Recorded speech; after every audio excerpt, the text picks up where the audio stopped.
All right, and welcome back, everyone. Now, joining us this morning, we have Cindy Hallam from Fancy That Vintage. Thank you so much for joining us. Oh, and thank you for having me. Now, Cindy, I'll tell you what, at the craft show, I was totally captivated at your booth because you've got some awesome vintage hats here. Thank you. So now tell us a little bit, how do you go about getting these hats? Do you just find them or?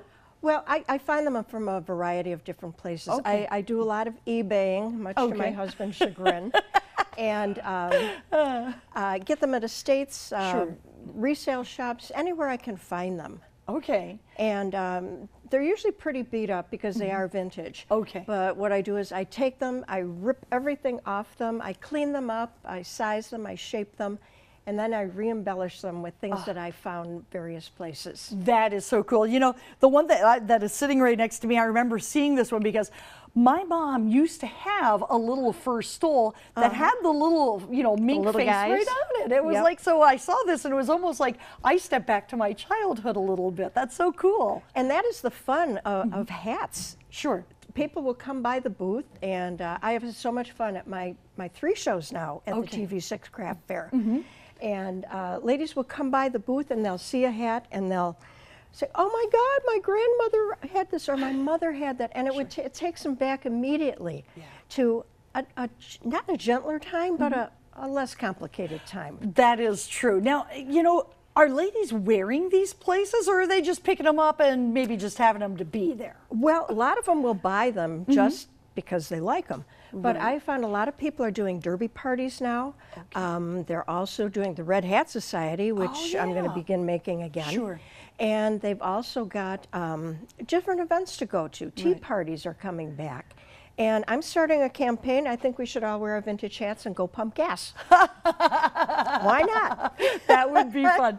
Now, what kind of influence have you been noticing from a certain television show that's out there on PBS called Downton Abbey?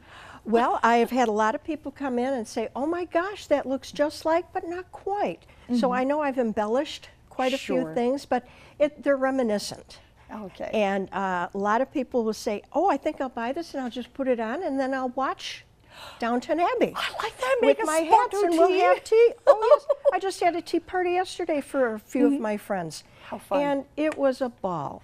That is very cool. And I don't know, there's just something about, you know, there used to be women always wore hats to church. Absolutely. So maybe this will help regenerate that a little bit too. Well, I have had a couple ladies say, "You know, I used to wear them, but maybe I'll start again because I haven't had a different hat in quite a long time." Very nice. So, now, real quick, you said that it's Fancy That Vintage. Yes. You've got hats, but you said maybe expanding in the future? Oh, it's just a couple of thoughts. I'd like to do some more children's hats and maybe get into some vintage clothing. All right. Which I've got a closet full already. Very awesome. Now, if folks wanted to see these, how can they get a hold of you?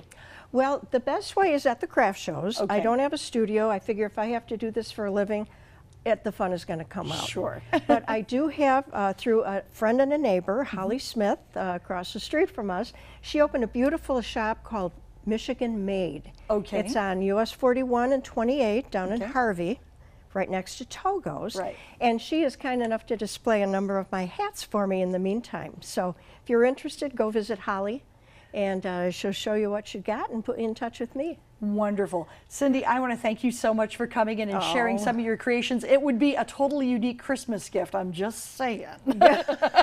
And I think there are a few people who bought them for that. Excellent. So, thank you again. Now, you were saying that you do a lot of volunteer work at the St. Vincent de Paul and Marquette.